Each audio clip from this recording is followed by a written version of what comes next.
സാറും ലോഹി സാറും കൂടി ചേരുമ്പോൾ അതിൻ്റെ ശക്തി എന്താണെന്നുള്ള സൗന്ദര്യവും കൃത്യമായിട്ട് മികച്ച സിനിമകളിലൂടെ തെളിയിച്ചിട്ടുള്ള സംവിധായകരാണ്. എങ്ങനെയായിരുന്നു നിങ്ങളുടെ ഒരു കെമിസ്ട്രി വർക്കായത്, അല്ലെങ്കിൽ ആ ഒരു സൗഹൃദം രൂപപ്പെട്ടു വന്നത്? അത് പിന്നീട് എന്താണ് സംഭവിച്ചത്? സിനിമയിലെ എൻ്റെ ഏറ്റവും വലിയ സുഹൃത്ത് എന്ന് പറയാവുന്നത് ലോഹിയായിരുന്നു.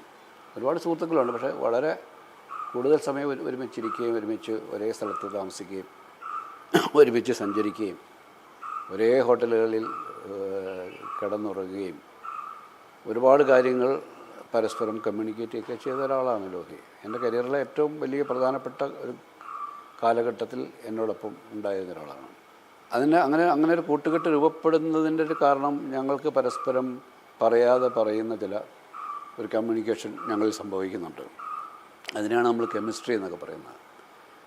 അദ്ദേഹം മനസ്സിൽ കാണുന്നതിനെ അതേ രൂപത്തിലോ അതിനേക്കാളും മികച്ച രീതിയിലോ ഉൾക്കൊള്ളാനായിട്ട് മനസ്സിലാക്കാനും എനിക്ക് കഴിയാറുണ്ട്. അതുകൊണ്ടാണ് അദ്ദേഹം എഴുതി എനിക്ക് തരുന്ന തിരക്കഥകളെ അതിനെ മാറ്റി കുറയാതെ പ്രേക്ഷകരിലേക്ക് എത്തിക്കാൻ എനിക്ക് കഴിഞ്ഞിട്ടുണ്ട് എന്ന് ഞാൻ കരുതുന്നത്. അതുകൊണ്ട് തന്നെയാണ് നമ്മൾ ഈ കാലം അത്രയും ഞങ്ങൾ ഒരുമിച്ച് ചെയ്ത സിനിമകളെ ഇന്നും 30 വർഷങ്ങൾക്ക് മുമ്പ് നമ്മൾ ചെയ്ത സിനിമകളും ഇന്നും ആൾക്കാർ ചർച്ച ചെയ്യുന്നതും ആൾക്കാരുടെ മനസ്സിൽ അത് മായാതെ കിടക്കുന്നതും അതുകൊണ്ട് തന്നെയാണ്. ആ എഴുത്തിൻ്റെയും ആ എഴുത്തിനെ അതിനെ ഏറ്റവും നല്ല രീതിയിൽ അതിനെ ദൃശ്യവൽക്കരിച്ച് ആൾക്കാരിലേക്ക് അവരുടെ മുമ്പിലേക്ക് അതൊരു കാഴ്ചയായിട്ട് എത്തിക്കുകയും ചെയ്യാൻ കഴിഞ്ഞു എന്നുള്ളതാണ്. അതിലൊരു വല്ലാത്ത അറിയാത്ത പറയാതെ പറയപ്പെടുന്ന തിരിച്ചറിവുകളാണ് പരസ്പരം. അദ്ദേഹമായിട്ട് സിനിമ ചെയ്തിരുന്ന കാലഘട്ടത്തിന് ശേഷം വന്ന ഒരാൾ അടുത്ത കാലത്ത് അദ്ദേഹത്തോട് ലോഹിതദാസ് പറഞ്ഞൊരു കാര്യമാണ് ഈ അടുത്ത കാലത്ത് എന്നോട് കമ്മ്യൂണിക്കേറ്റ് ചെയ്തു. കിരീടം എന്ന സിനിമയിൽ മോഹൻലാൽ ഈ കിരിക്കാടൻ ജോസിൻ്റെ ആൾക്കാർ അയാളുടെ വീട്ടിൽ ആക്രമിച്ചു കഴിഞ്ഞിട്ട് ഇയാൾ അമ്മയും സഹോദരിയും ഹോസ്പിറ്റലിൽ അനിയനൊക്കെ ഹോസ്പിറ്റലിൽ കിടക്കുന്ന സമയത്ത് ഇയാൾ അവരെ കാണാൻ വേണ്ടി വരുന്നുണ്ട്. ഇയാൾ അപ്പോഴത്തേക്ക് ഒളിവിൽ പോയായിരുന്നു, ശ്രീനാഥിൻ്റെ വീട്ടിൽ പോയി ഒളിവിലിരിക്കുന്നത്. അപ്പോഴാണ് ഈ ഒരു വാർത്ത അറിയുന്നത് വീട്ടുകാരെ ആക്രമിച്ചു എന്നുള്ളത്. അപ്പോൾ അയാൾ അവരെ കാണാൻ വേണ്ടിയിട്ട് അപ്പോൾ അയാൾക്ക് ഒളിച്ചോടാൻ പറ്റത്തില്ല, അയാൾക്ക് തിരിച്ച് അവരെ കണ്ടേ പറ്റും. അയാൾ തിരിച്ച് ഹോസ്പിറ്റലിലേക്ക് വരുമ്പോൾ ആ സീൻ എടുക്കുമ്പോൾ ലോഹിയില്ല.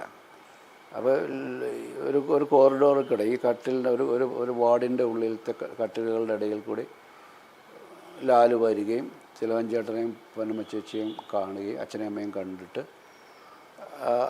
പോകാൻ നേരത്ത് അച്ഛൻ്റെ കാലിൽ തൊട്ട് വണങ്ങിയിട്ട് ഇയാൾ തിരിച്ച് നടക്കുകയും ചെയ്യുന്നുണ്ട്. വന്ന പോലെ അതേ ഷോട്ടിൽ തന്നെ അതേ ആംഗിളിൽ തന്നെ ഇയാൾ തിരിച്ചു പോവുകയും ചെയ്യുന്നുണ്ട്. അപ്പോൾ ലോഹി അത് ഷൂട്ട് ചെയ്യുമ്പോൾ ഉണ്ടായിരുന്നില്ല. അപ്പോൾ ലോഹി പറഞ്ഞു കഴിഞ്ഞാൽ അത് ഞാൻ ഉദ്ദേശിച്ച പോലെയാണോ സിബി ചെയ്തിരിക്കുന്നതെന്ന് എനിക്കറിയില്ല. കാരണം അയാൾ വരുമ്പോൾ അയാളുടെ ഒരു മാനസികാവസ്ഥയല്ല അയാൾ തിരിച്ചു പോകുമ്പോഴുള്ളത്. അയാൾ വരുമ്പോൾ അയാൾക്ക് ഒരു ഒരു ഒരു ഒരു എന്താണ് വേവലാതിയിലാണ് അയാൾ വരുന്നത്. ഇവർക്ക് എന്ത് സംഭവിച്ചു എന്നുള്ളൊരു ആകുലതയിലാണ് അയാൾ വരുന്നത്.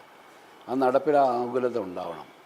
പക്ഷെ തിരിച്ചു പോകുമ്പോൾ അയാൾ തീരുമാനം എടുത്തിട്ടാണ് പോകുന്നത്, ഞാൻ കീരിക്കാടനെ ഫേസ് ചെയ്യാൻ പോവുകയാണെന്നുള്ളത്. അപ്പോൾ രണ്ട് മാനസികാവസ്ഥയിലാണ് ഈ വരവും പോക്കും. അപ്പോൾ അത് ചിലപ്പോൾ ഒന്നുകൂടെ എടുക്കേണ്ടി വരും, അത് സ്ക്രീനിൽ കണ്ടിട്ട് തീരുമാനിക്കണമെന്ന് പറഞ്ഞു. അന്ന് മോണിറ്റർ ഇല്ലല്ലോ. പിന്നീട് അത് സ്ക്രീനിൽ കണ്ടപ്പോൾ ഞാൻ ഉദ്ദേശിച്ചതിനേക്കാളും മനോഹരമായിട്ട് ലാലിനെ കൊണ്ട് സിബി അത് ചെയ്യിപ്പിച്ചിട്ടുണ്ട്.